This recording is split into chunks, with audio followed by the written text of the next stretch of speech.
ทุกอย่างอยู่ที่จิต จิตเป็นศูนย์กลาง สารพัดความคิด สารพัดความรู้สึก จิตจึงเป็นผู้ที่ทำงานหนัก ทุกอย่างอยู่ที่จิต จิตที่ได้รับการฝึกฝน จิตนั้นจะมีพลังของพระธรรม จิตที่ไม่ได้รับการฝึกฝน ก็จะได้รับพลังของธรรมชาติ พลังของธรรมชาติก็เป็นพลังของกิเลสล้วนๆเป็นพลังของความคิด เป็นพลังของความสุข เป็นพลังของความรู้สึก เป็นพลังแห่งความชอบใจไม่ชอบใจ มันเป็นพลังของธรรมชาติ โมโหหงุดหงิดเป็นพลังธรรมชาติ พลังแห่งธรรมที่จิตที่มันฝึกจะได้รับพลังแห่งธรรม ก็คือความสงบที่เกิดขึ้นจากธรรมผู้จิตที่ปฏิบัติธรรมจิตที่ศึกษาธรรมจิตนั้นจะเข้าถึงความสงบจิตนั้นจะอดทนจิตนั้นจะอดกั้นจิตนั้นจะยุติความรู้สึกความคิดทั้งสิ้นพลังแห่งธรรมก็คือพลังแห่งความอดทนมีสติรู้ที่จะหยุดยั้งยับยั้งอารมณ์ความรู้สึกความคิดที่มันปรากฏที่ตาหูจมูกลิ้นกายใจของเราอารมณ์เหล่านี้มันปรากฏอยู่ตลอดเวลาเราก็ตกอยู่ภายใต้อารมณ์ของตัวเราตลอดเวลาดังเช่นความพอใจที่เกิดขึ้นก็เกิดขึ้นซ้ำๆซากๆความไม่พอใจเกิดขึ้นซ้ำๆซากๆความทุกข์เกิดขึ้นซ้ำๆซากๆความสุขเกิดขึ้นซ้ำๆซากๆในสิ่งเหล่านี้เป็นธรรมชาติแต่ธรรมะจะเป็นผู้หยุดอารมณ์เหล่านี้ธรรมะจะเป็นผู้ยุติอารมณ์ของธรรมชาติธรรมะจะเป็นผู้ที่อยู่เหนืออารมณ์ความรู้สึกธรรมะจะไม่ตอบสนองอารมณ์ความรู้สึกธรรมะก็เหมือนแม่เหมือนพ่อธรรมชาติก็เหมือนลูกลูกสำแดงอาการใดๆแม่ก็สงบนิ่งลูกติดยาเสพติดแม่ก็สงบนิ่งไม่โต้ตอบไม่ตอบสนองอดทนอดทนอดทนนั่นแหละคือธรรมะธรรมะจะเป็นผู้ควบคุมอารมณ์ความรู้สึกของตนเราผู้ที่ฝึกย่อมได้รับการคุ้มครองจากธรรมะผู้ที่ฝึกจิตย่อมได้รับการคุ้มครองจากธรรมะก็คือสติธรรมะจะเป็นผู้คุ้มครองกายวาจาใจเราให้เราคิดให้เราพูดให้เราละสิ่งที่เราคิดสิ่งที่เราพูดสิ่งที่เรารู้ละทั้งหมดคุ้มครองกายวาจาใจของเรารักษาธรรมะจะรักษากายวาจาใจของเราให้สะอาดหมดจดผ่องใสให้กายและใจอยู่ในความสงบธรรมะจะคุ้มครองดวงจิตของเราก็คือสติจะเป็นผู้คุ้มครองจิตสติจะเป็นผู้รักษาจิตสติจะเป็นผู้ควบคุมจิตสติจะเป็นผู้กำหนดจิตสติยิ่งใหญ่สตินั้น ยิ่งใหญ่สติถ้ามีตัวตนก็เหมือนนายกรัฐมนตรีผู้บริหารประเทศกำกับกำหนดควบคุมคำว่าการจัดการการบริหารประเทศนั่นแหละสติจิตของเราก็เปรียบเสมือนรัฐมนตรีประจำกระทรวงต่างๆที่รับผิดชอบบริหารประเทศสติจะเป็นผู้กำกับกำหนดควบคุมดวงจิตให้ทำแบบนั้นให้ทำแบบนี้ให้อยู่แบบนั้นให้อยู่แบบนี้สติได้จึงเป็นผู้บังคับบัญชาจิตจิตอยู่ภายใต้สติจิตนั้นจะเดินทางไปสู่จุดหมายเป้าหมายได้เพราะนั้นสติจึงเป็นพ่อเป็นแม่เป็นครูเป็นอาจารย์คอยอบรมสั่งสอนให้จิตนั้นมีสติตื่นต่อความดีหมายถึงว่าต้อนรับความดีตลอดเวลาขนาดเดียวกันสติก็ปลุกจิตให้ตื่นต่อความชั่วทั้งปวงสิ่งใดที่เป็นความชั่วทั้งปวงจิตก็ตื่นก็คือปฏิเสธมิให้ความชั่วทั้งปวงเข้ามาสู่กายสู่ใจของเราสติจะทำให้จิตเราตื่นปฏิเสธความโลภความโกรธความหลงหยุดยั้งความโลภความโกรธความหลงยับยั้งความโลภความโกรธความหลงให้มันอ่อนแอแล้วก็ให้มันหายไปให้มันสลายไปให้มันสลายไปดังก้อนน้ำแข็งละลายกลายเป็นน้ำที่สุดน้ำก็แห้งระเหยหายไปจากถ้วยเพราะฉะนั้นพวกเราทั้งหลายสติจึงทำให้จิตนั้นตื่นตลอดเวลาให้ตื่นตลอดเวลาสิ่งใดที่เป็นธรรมจิตจะต้อนรับสิ่งใดที่เป็นอธรรมจิตมันก็ปฏิเสธเพราะจิตมันรู้จิตคือผู้รู้จิตคือผู้รู้ธรรมว่าธรรมอยู่ที่ไหนความสงบจะเกิดขึ้นที่นั่นจิตคือผู้รู้ธรรมชาติอยู่ที่ไหนความวุ่นวายก็อยู่ที่นั่นธรรมชาติของอารมณ์ปรากฏขึ้นที่ตาก็วุ่นวายอารมณ์เกิดขึ้นที่หูก็วุ่นวายอารมณ์เกิดขึ้นที่จมูกก็เกิดความวุ่นวายอารมณ์เกิดขึ้นที่ลิ้นก็วุ่นวายที่กายก็วุ่นวายที่จิตก็วุ่นวายเพราะฉะนั้นความวุ่นวายนั้นเกิดจากธรรมชาติเป็นตัวปัญหาของผู้ปฏิบัติธรรมธรรมชาติก็เปรียบเสมือนกำแพงเมืองจีนขวางกั้นไม่ให้เราไปสู่แดนแห่งพระธรรมมันมาหลอกล่อเราให้เรายึดติดมันให้เราหลงมันไม่ให้เราไปถึงแดนแห่งธรรมได้เพราะธรรมชาติมันสิ่งที่น่ากลัวที่สุดความโลภความโกรธความหลงเป็นธรรมชาติยึดติดยึดมั่นเป็นธรรมชาติเพราะนั้นธรรมชาติจึงเป็นเหตุให้เกิดความทุกข์ทั้งสิ้นธรรมชาติจึงเป็นเหตุให้เกิดความว่าวุ่นวายทั้งสิ้นธรรมชาติจึงเป็นเหตุให้จิตใจเศร้าหมองทั้งสิ้นตรงกันข้ามธรรมะทำให้จิตใจเบิกบานผ่องใสตลอดกาลเวลาธรรมะทำให้จิตใจเรานั้นมีพลังและมีอำนาจธรรมะทำให้เราอยู่เหนือธรรมชาติธรรมะทำให้เราควบคุมธรรมชาติธรรมะทำให้เรานั้นเท่าทันธรรมชาติที่มันปรากฏธรรมะก็คงหมายถึงปัญญาที่ยิ่งใหญ่หยุดความคิดด้วยปัญญา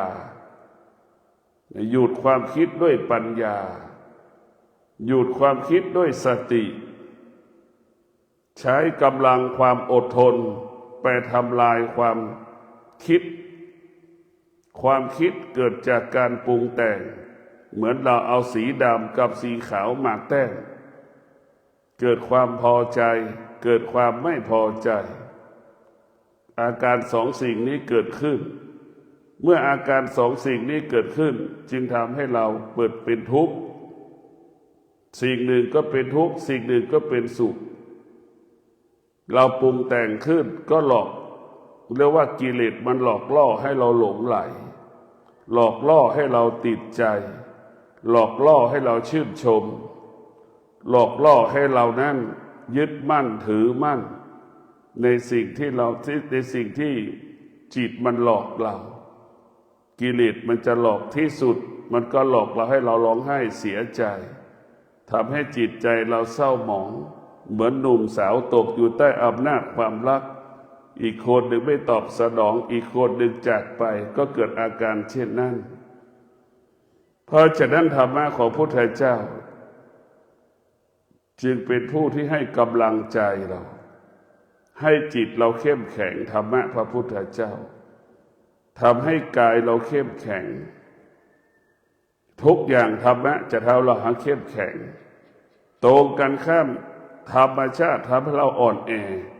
ทุกอย่างทำให้เราอ่อนแอทำให้เราอ่อนแอตลอดกาลเวลาตาเห็นรูปไม่ตอบสนองหรือตอบสนองไม่ได้ก็เป็นทุกข์อ่อนแอหูก็เช่นนั้นไม่ตอบสนอง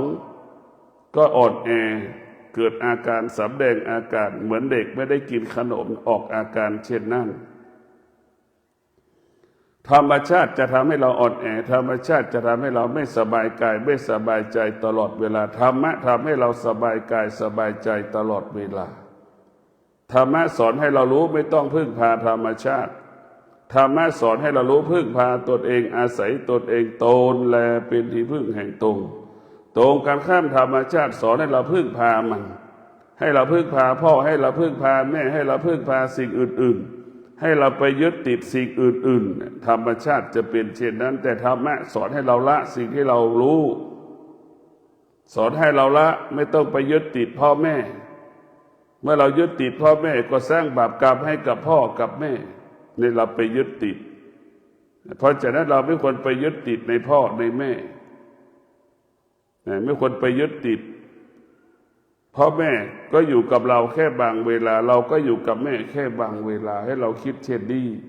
ไม่มีใครอยู่กับเราได้ตลอดเวลาสิ่งที่อยู่กับเราตลอดเวลาก็คือธรรมะธรรมะก็คือสติเมื่อเรามีสติรู้สึกมีสติสัมปชัญญะเรามีสติสัมปชัญญะเราจะรู้สึกตัวอยู่ตลอดเวลาเมื่อเรารู้สึกตัวเราก็ปกติตลอดเวลาธรรมะจะทำให้เรารู้สึกตัวตลอดเวลาให้เรารู้สึกตัวตื่นต้อนรับความดีงามตื่นต่อกิเลสตื่นต่อตัณหาราคะสิ่งเหล่านี้ถ้าเรามีสติสัมปชัญญะกิเลสก็เข้ามาไม่ได้ตัณหาราคะก็มาไม่ได้ความโลภความโกรธความหลงก็มาไม่ได้เพราะเราสติสัมปชัญญะเรารู้สึกตัวเหมือนหมามันจะมาเราก็ไล่มันไก่จะมาเราก็ไล่มันควายจะมาเราก็ไล่มันงัวจะมาเราก็ไล่ลิงจะมาเราก็ไล่มัน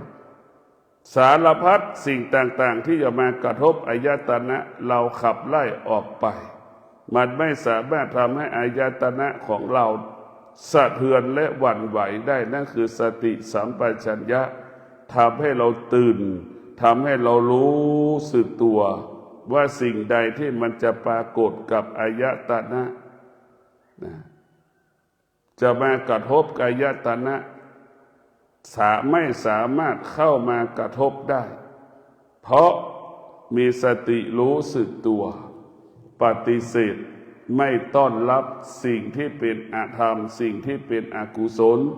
ทั้งหมดทั้งสิ้นอารมณ์ที่มันจะเกิดขึ้นอย่างละเอียดสติสัมปชัญญะมันก็รู้อารมณ์ที่มันหยาบปรากฏมันก็รู้มันจะกำจัดออกไปสติสัมปชัญญะก็เหมือนคนถูพื้นนั่นแหละ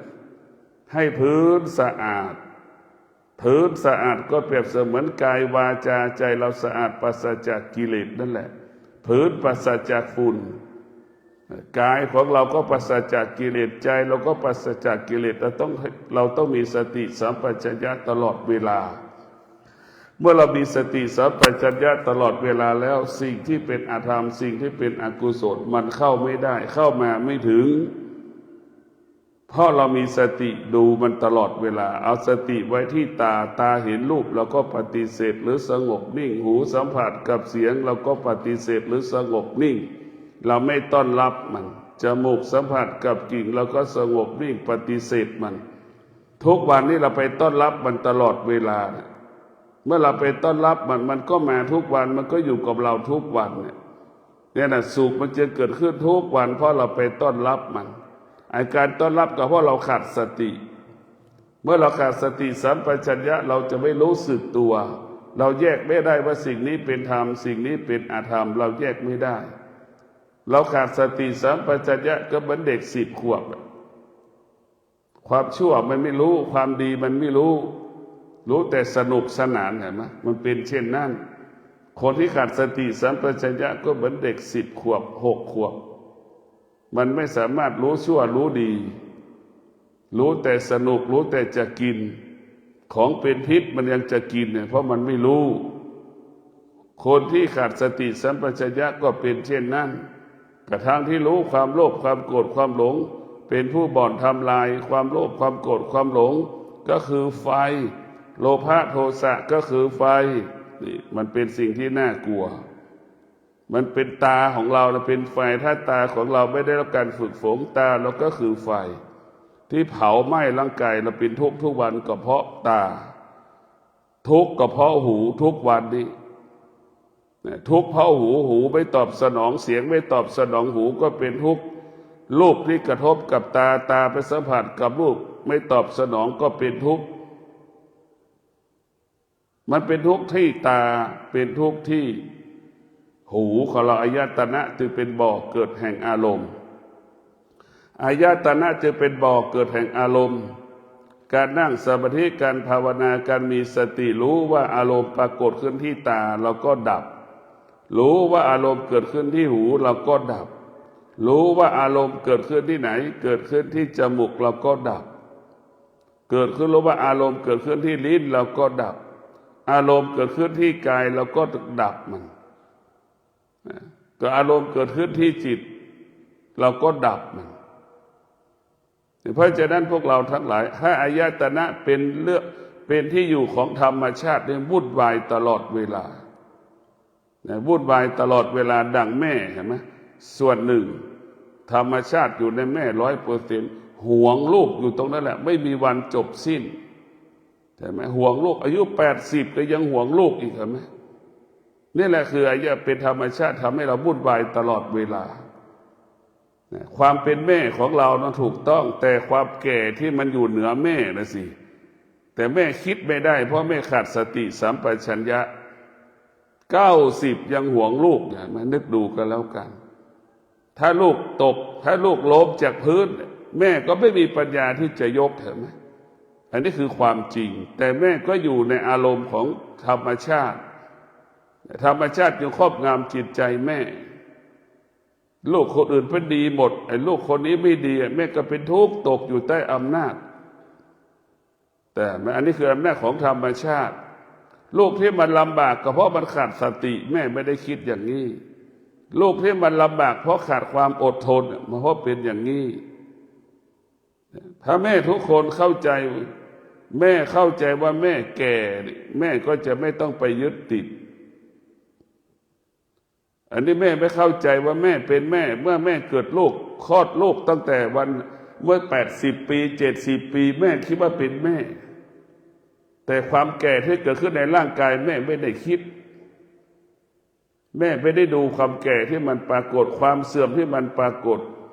จากที่แม่เดินคล่องแคล่วว่องไวแม่โดนช้าแม่ก็ไม่ได้คิดตรงนี้แม่เอาอารมณ์มาเป็นเหตุอารมณ์มันไม่แก่อารมณ์มันเหมือนเดิมมันเป็นอมตะของมันเช่นนั้นมันโมโหเหมือนเดิมหงุดหงิดเหมือนเดิมความโลภความโกรธความหลงเหมือนเดิมนะแม่ที่แก่นี่คือแก่ด้วยธรรมชาติก็จะแก่แบบ ธรรมชาติจะทำให้ลูกวายเป็นทุกข์ถ้าแก่ด้วยธรรมแก่ด้วยปัญญาแม่นั้นก็จะเข้าใจว่าลูกมีกรรมของมันทุกอย่างมีเหตุมีผลในตัวมันเองหว่านพืชเช่นไรย่อมได้รับผลเช่นนั้นเราเอาผักกาดไปหว่านมันก็ออกเป็นผักกาดเราเอาหอมไปปลูกเป็นหอมขาวก็เป็นหอมขาวเอาหอมแดงไปปลูกก็เป็นหอมแดงให้เราเข้าใจเช่นนั้นแต่แม่ไม่เข้าใจอยากจะปลูกหอมขาวให้เป็นหอมแดงนี่คือปัญหาของแม่ห่วงลูกจะให้ลูกเป็นอย่างนั้นจะให้ลูกเป็นอย่างนี้มันไม่สามารถทำได้แม้กระทั่งพระพุทธเจ้ายังไม่สามารถทำให้คนพ้นทุกข์ได้ทุกคนจะพ้นทุกข์ได้ตัวเราเองเท่านั้นจะพ้นทุกข์คือตนแลเป็นที่พึ่งแห่งตน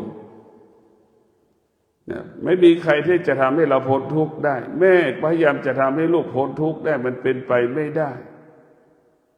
มันเป็นไปไม่ได้ทุกคนก็มีเหตุมีผลมีวิบากกรรมของคนแต่ละคนทุกคนมีกรรมอยู่เหนือเหตุผลเราจะไปช่วยเท่าไหร่ก็ช่วยแค่ในขนาดหนึ่งเวลาหนึ่งพออีกระยะหนึ่งก็ไปสู่สภาพเดิมกรรมมันยังไม่หมดมันก็อยู่คงสภาพเดิมเป็นอมตะเหมือนแม่บางคนช่วยลูกช่วยแล้วช่วยอีกคนแล้วคนเดิมนั่นแหละช่วยไม่รู้จะช่วยแบบไหนก็ช่วยแล้วช่วยอีกช่วยแล้วช่วยแม่ก็มีกรรมกับลูกคนนั้นลูกก็มีกรรมกับแม่สร้างวิบากกรรมให้กับแม่ตลอดแม่ก็ห่วงลูกคนนั้นมีกรรมซึ่งกันและกันจึงตอบสนองกันหมดกรรมหมดความรู้สึกมีกรรมมีความรู้สึกผู้ที่หมดกรรมหมดความรู้สึกปฏิบัติธรรมได้ง่ายปฏิบัติธรรมได้ไวเข้าถึงธรรมได้ดีอารมณ์ธรรมเกิดเพราะฉะนั้นพวกเราทั้งหลายเราต้องมาพัฒนาจิตเป็นศูนย์กลางจักรวาล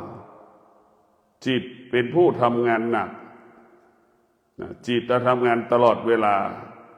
จิตก็คือตาเห็นรูปชอบใจไม่ชอบใจก็เป็นทุกข์มันไม่สามารถตอบสนองเราได้หูก็เช่นนั้นชอบใจไม่ชอบใจสัมผัสกับเสียงก็เป็นทุกข์หากมันไม่ตอบสนองเราก็เป็นทุกข์ตอบสนองเราก็เป็นทุกข์ทุกอย่างเนี่ยมันอยู่ที่จิตถ้าจิตได้รับการฝึกฝนจิตนั้นจะมั่นคงจิตนั้นจะหนักแน่นเหมือนหินผาจิตนั้นจะมั่นคงดั่งภูเขาจะนั่งคงอย่างภูเขาเราฝึกจิตให้จิตนั้นมั่นคงเราฝึกจิตให้จิตเราไม่หวั่นไหวการฝึกจิตให้จิตอยู่เหนือสิ่งที่จิตรู้การฝึกจิตให้จิตอยู่เหนือสิ่งที่จิตรู้เราจะไม่ตอบสนองสิ่งที่จิตมันรู้เราจะไม่ตอบสนองสิ่งที่เป็นธรรมชาติที่มันปรากฏขึ้นกับอายตนะเรารู้ว่าธรรมชาติมันเปื้อนเปื้อนด้วยกิเลสด้วยความโลภความโกรธความหลงความอยากถ้าหากเราแก้ธรรมชาติได้ปลดเปลื้องธรรมชาติออกไปจากจิตใจเราได้การปฏิบัติธรรมมันก็ง่ายธรรมชาติก็คือความโลภความโกรธความหลงความอยากความหวงหาอาวรณ์วัตถุสิ่งของสามีภรรยาของอยู่บ้านเรือนเหล่านี้คือเป็นธรรมชาติเราจะต้องปลดเปลื้องออกเราจะไม่ยึดติดเพราะเราไปยึดติดมันจึงทำให้เรานั้นไปไหนไม่ได้เราไปยึดติดมันก็เหมือนเราแม่ค้าหาบของเล่ขายมันหนักข้างหนึ่งก็หาบอีกมืออีกข้างหนึ่งก็ถือไม้คานอีกข้างมือข้างหนึ่งก็ถือตะกร้ามันเหนื่อยอย่างนั้นแหละนั่นแหละคือธรรมชาติเหมือนคนบ้าคนทั้งโลกก็เหมือนคนบ้ายึดติดธรรมชาติอยู่กับธรรมชาติไม่เข้าใจธรรมชาติผู้ที่ปฏิบัติธรรมสอนให้เรารู้ธรรมสอนให้เราเห็นธรรมเป้าหมายของธรรมก็คือทำให้ใจเราสงบเป้าหมายของธรรมให้เรารู้ความจริงเห็นความจริงว่าเกิดก็เป็นทุกข์แก่ก็เป็นทุกข์เจ็บก็เป็นทุกข์ตายก็เป็นทุกข์ เป้าหมายของธรรมให้เรารู้ว่าตาหูจมูกลิ้นกายใจเป็นบ่อเกิดแห่งความทุกข์เป้าหมายของธรรมก็บอกให้เรารู้ตาหูจมูกลิ้นกายใจเนี่ยเราจะต้องปิดเราจะไม่เปิดเราจะปิดมันให้หมดปิดเหมือนน้ำที่มันรั่วไหลเราต้องไปปิดไม่ให้น้ำมันซึมนั่นแหละคือปิดอายตนะถ้าเราปิดอายตนะไม่ได้เราก็จะทุกข์ทรมานอย่างนั้นแหละเหมือนน้ำโอ่งที่มันซึมเนี่ยก้นโอ่งมันซึมตักน้ำเท่าไหร่มันก็ซึมไปหมดเลยมันจะเกิดอาการหงุดหงิดอึดอัดเช่นเดียวกับอายตนะถ้าเราปิดได้เราจะไม่ทุกข์หากเราปิดไม่ได้มันจะเป็นทุกข์ตลอดเวลาเพราะฉะนั้นพวกเราทั้งหลายมีสติที่จะดูแลอายตนะถ้าเรามีสติสัมปชัญญะแล้วอายตนะก็เป็นที่อยู่ของธรรมธรรมะก็อยู่ที่ตาของเราธรรมะก็อยู่ที่หูของเราธรรมะก็อยู่ที่จมูกของเราธรรมะก็อยู่ที่ลิ้นของเราธรรมะก็อยู่ที่กายกับจิตของเรานั่นคือธรรมะธรรมะจะอยู่ตรงนี้ให้เราเข้าใจถ้าเราไม่ได้ฝึกจิตธรรมชาติก็อยู่ที่ตาแล้ววุ่นวายไปหมดอยากเห็นอะไรตาสัมผัสกับสิ่งต่างๆก็อยากได้อยากมีอยากครอบครองเป็นอย่างนั้นตาจะเกิดปัญหาคือธรรมชาติของมันเพราะฉะนั้นเรารู้แล้วว่าธรรมชาติเป็นเหตุให้วุ่นวายเราจะต้องระงับยุติธรรมชาติทั้งระบบไม่ให้เกิดขึ้นในหัวจิตหัวใจผู้ปฏิบัติธรรมโดยเฉพาะผู้ปฏิบัติธรรมไม่ควรให้มีธรรมชาติอยู่ในร่างกายในจิตใจถ้าผู้ปฏิบัติธรรมปลดเปลื้องธรรมชาติออกจากจิตใจเราได้การปฏิบัติธรรมง่ายสะดวกแล้วโอกาสที่เราจะบรรลุธรรมเห็นธรรมได้ง่ายเราจะต้องมีสติมีสัจจะวิริยะขันติที่จะปลดเปลื้องธรรมชาติทั้งระบบออกไปจากตาออกไปจากหูออกไปจากจมูกจากลิ้นจากกายจากจิตเราให้ได้เพราะเราเกิดมาจากธรรมชาติเราไม่ได้เกิดมาจากธรรมะเราไม่ได้เกิดมาจากธรรมะธรรมะเป็นผู้ขับไล่ธรรมชาติเห็นไหมเรามาขับไล่กิเลสเราเกิดจากธรรมชาติธรรมชาติทำให้เราทุกข์ดังแม่มีลูกก็เป็นทุกข์มีสามีก็เป็นทุกข์มีภรรยาก็เป็นทุกข์มีลูกก็เป็นทุกข์นั่นแหละ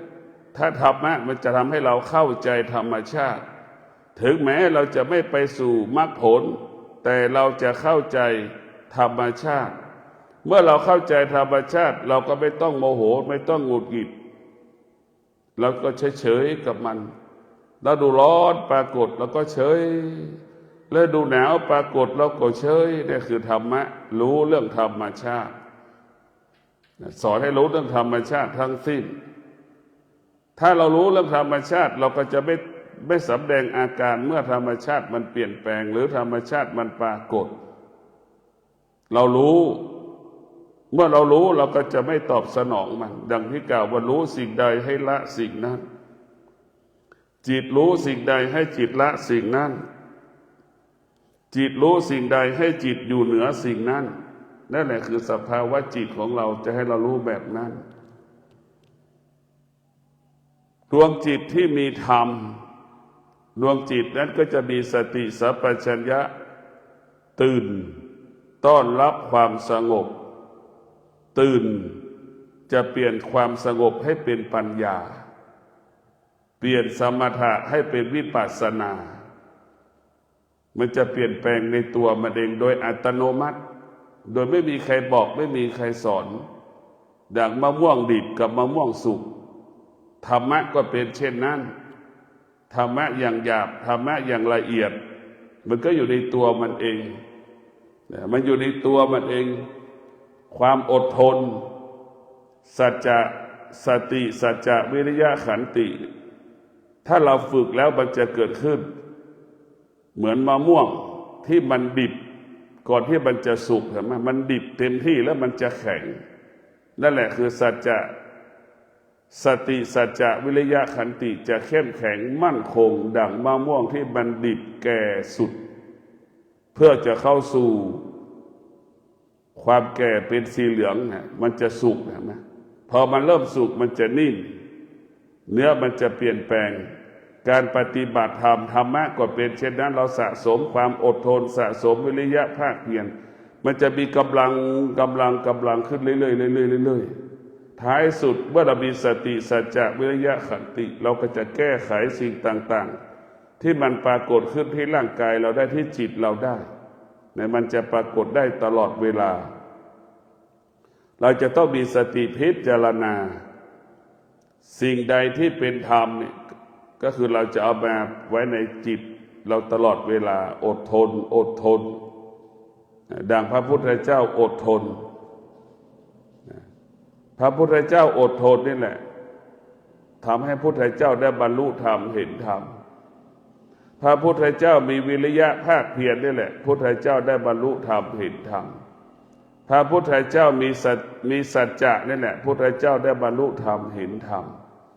พระพุทธเจ้าออกบวชนี่แหละเนคขมะพุทธเจ้าได้บรรลุธรรมเห็นธรรมอันนี้ก็คือเป็นสิ่งที่ประเสริฐจนถึงที่สุดพระพุทธเจ้าสละการให้ทานสละทุกสิ่งทุกอย่างอันเป็นธรรมชาติเช่นสามีภรรยาลูกเห็นไหมที่ดำรงตนเป็นพระเวสสันดรมีลูกมีเมียมีทรัพย์มีสมบัติพระเวสสันดรก็สละตัดทิ้งให้หมดจนถึงที่สุดก็ไปปฏิบัติธรรมได้บรรลุธรรมได้เห็นธรรมนี่แหละคือการสละมันก็จะทำให้เราหลุดพ้นถ้าเราสะสมเนี่ยเป็นเรื่องของธรรมชาติสะสมสั่งสมเนี่ยเป็นเรื่องของธรรมชาติกิเลสทั้งปวงความโลภความโกรธความหลงเราสะสมมันจึงเอาออกไปจากจิตจากกายเราได้ยากเหมือนเราการสะสมก็เหมือนร่างกายเรามีตุ่มนั่นแหละพอมีตุ่มเมื่อไหร่มันจะมีวาล์วเห็นไหมในบนแขนเรามีตุ่มมันสุกมันก็จะมีวาล์วไอ้ความโลภความโกรธความหลงมันก็จะเกาะแน่นเป็นเช่นนั้นแหละเหมือนรอยตุ่มที่เราติดในผิวผนังเรามันยากที่มันจะแก้ไขให้เป็นเนื้อเดียวกันได้ความโลภความโกรธความหลงมันจะ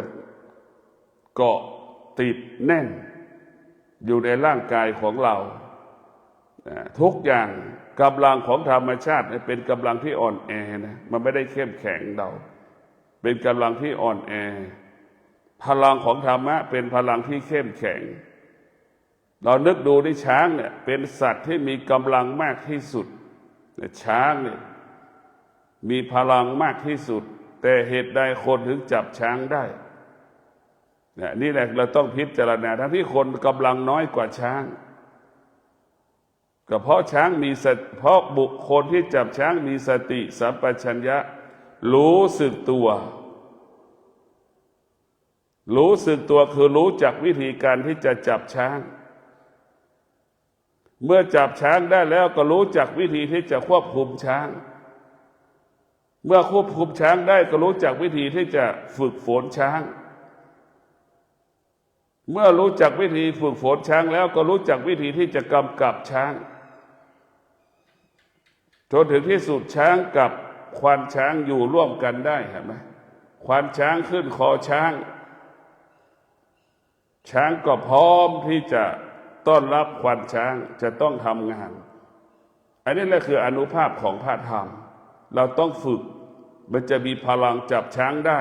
ควบคุมช้างได้นั่นคือพลังของธรรม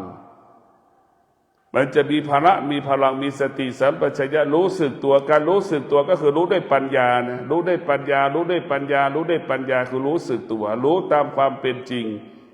สิ่งใดได้เป็นธรรมชาติมันจะทิ้งให้หมดสิ่งใดได้เป็นธรรมชาติมันจะปลดเปลื้องให้หมดสิ่งใดที่เป็นธรรมชาติมันจะหยุดยั้ง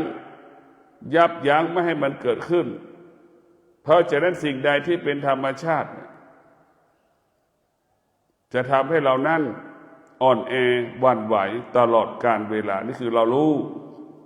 ธรรมะจึงเป็นผู้แก้ไขธรรมชาติไม่ให้ธรรมชาติเกิดขึ้นในจิตใจของเราธรรมะจึงเป็นผู้ที่หยุดธรรมชาติทุกมิติธรรมชาติเกิดขึ้นที่ตาแล้วก็หยุดมันทำลายมันไปธรรมะก็เหมือนน้ำยาหยอดตานั่นแหละธรรมะก็เหมือนน้ำยาหยอดหูนั่นแหละธรรมะก็เปรียบเสมือนยาสีฟันที่เราถูปากเรานั่นแหละนั่นแหละคือธรรมะจะไปธรรมชาติก็คือมันเหม็นน่ะหูมันเหม็นขี้ฟันมันก็เหม็นเห็นไหมมันเป็นธรรมชาติของมันเพราะฉะนั้นพวกเราทั้งหลายมีสติที่ฝึกฝนจิตมีจิตฝึกฝนจิตแล้วมีสติฝึกฝนจิตมีสติที่ใช้ความอดทนมีสติใช้ความภาคเพียรมีสติใช้สัจจะเรียกว่าสติสัจจะขันติวิริยะจะทำให้เราต่อสู้กับธรรมชาติได้ง่ายได้สะดวกเราจะชนะธรรมชาติได้ก็คือสติสัจจะวิริยะขันติกิเลสตัณหาราคะความอยากความโลภความโกรธความหลงความรู้สึกสารพัดความรู้สึกนึกคิดหยุดหรือสลายก็ด้วยสติสัจจะวิริยะขันติทั้งสิ้นเป็นหัวใจแห่งธรรมเป็นแก่นแห่งธรรมถ้าเรามีสติสัจจะวิริยะขันติเหมือนเรามีอาวุธชั้นหนึ่งของโลกอาวุธชั้นหนึ่งของโลกเราจะสามารถแก้ไขปัญหาต่างๆได้หมดทุกอย่างสติสัจจะวิริยะขันติอะไรที่มันเป็นปัญหาแก้ได้หมดสารพัดปัญหาถ้าเฉพาะจากด้านสติสัจจะจึงเป็นหลักของการพัฒนาเป็นหลักของการแก้ปัญหาจะพัฒนาสำเร็จจะแก้ปัญหาสำเร็จก็ต้องอาศัยสติสัจจะวิริยะขันติคำว่าความสำเร็จจึงจะเกิดขึ้นแก่ผู้ปฏิบัติความสำเร็จจึงเกิดขึ้นแก่ผู้ประกอบอาชีพความสำเร็จจึงเกิดขึ้นแก่ผู้ปฏิบัติหน้าที่ต่างๆต้องอาศัยสติสัจจะวิริยะขันติมันจะทำให้เราเกิดความเป็นธรรมเราจะคิดด้วยธรรมพูดด้วยธรรมกระทำด้วยธรรมสติสัจจะวิริยะขันติมันว่าได้เรื่องธรรมมันจะเกิดความเป็นธรรมมันจะเกิดความยุติธรรมถ้าเรามีสติสัจจะวิริยะขันติธรรมเท่านั้นจะเกิดความงอกงามในกายในใจเราตลอดเวลาขอสภะมงคลจงเกิดแก่ท่านทั้งหลายมีสติรู้สึกตัวอยู่ตลอดเวลาว่าเราจะแก้ไขปัญหาเราจะยุติปัญหาออกไปจากจิตใจเราได้เราจะมีสติสัมปชัญญะเรามีสติสัมปชัญญะรู้สึกตัวเราจะไปพึ่งพาสัจจะเราจะไปพึ่งพาขันติเราจะไปพึ่งพาวิริยะภาคเพียรปลดเปลื้องความทุกข์ทั้งปวงออกไปจากจิตใจของเราออกไปจากกายและใจของเราจนถึงที่สุดเราก็จะมีเมื่อเรามีสติสัมปชัญญะแล้วเรามีสัจจะมีขันติมีวิริยะเราก็ประสบความสำเร็จในการแก้ปัญหาประสบความสำเร็จของการพัฒนาประสบความสำเร็จในการปฏิบัติธรรมประพฤติธรรมประสบความสำเร็จในการประกอบอาชีพการปฏิบัติหน้าที่ก็อาศัยธรรมข้อเดียวกันทั้งหมดทั้งสิ้นขอเจริญพร